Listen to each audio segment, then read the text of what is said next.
Sebenarnya saat kita sakit hati dengan omongan orang lain, itu hal yang sangat wajar dan boleh. Karena kita manusia, kita bisa merasakan apakah omongan itu pantas ataukah tidak.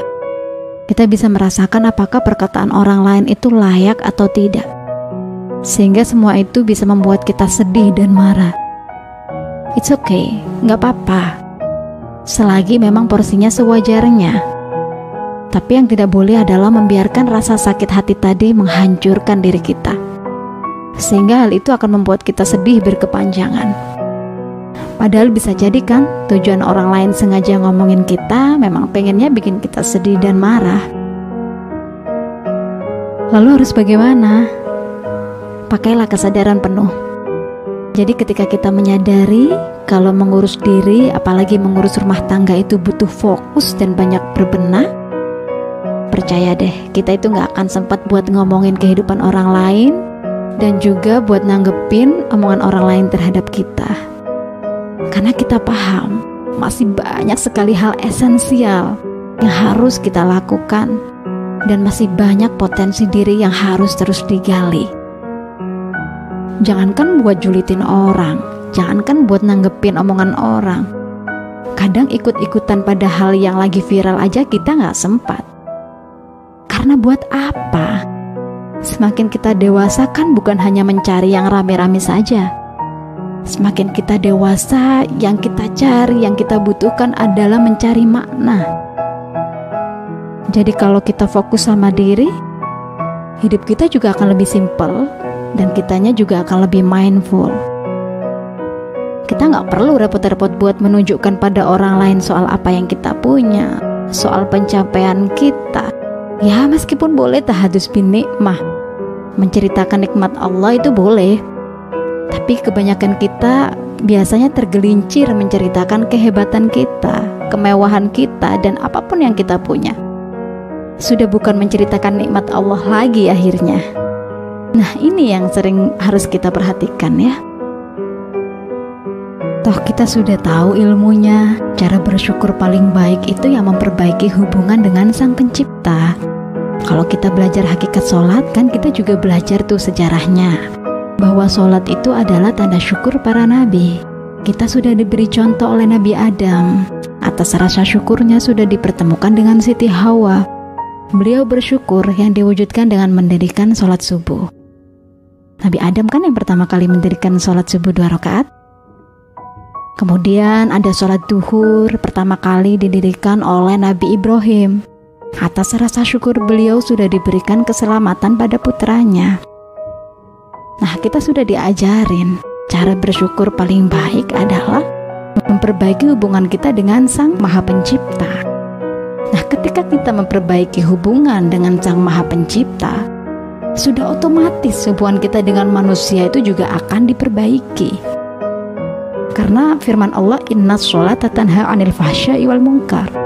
Sesungguhnya sholat itu akan mencegah diri kita untuk melakukan perbuatan keji dan mungkar. Ini firman Allah loh, yang gak mungkin salah ya.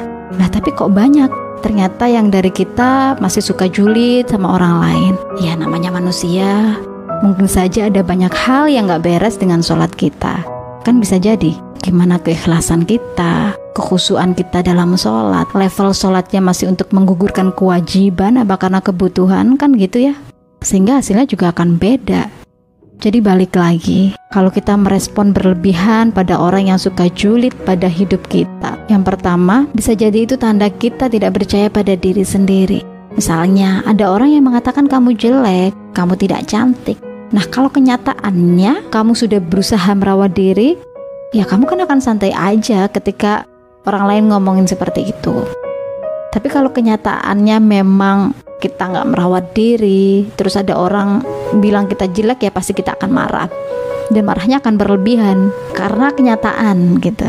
Misalnya lagi ada orang yang bilang kok usia sekian nggak nikah-nikah. Nah kalau kenyataan hidup kita cuma rebahan aja di rumah ketika jomblo ya kita akan marah. Tapi kalau kenyataan hidup kita banyak melakukan hal-hal baik, kita menuntut ilmu, kita bekerja, semuanya kan ibadah.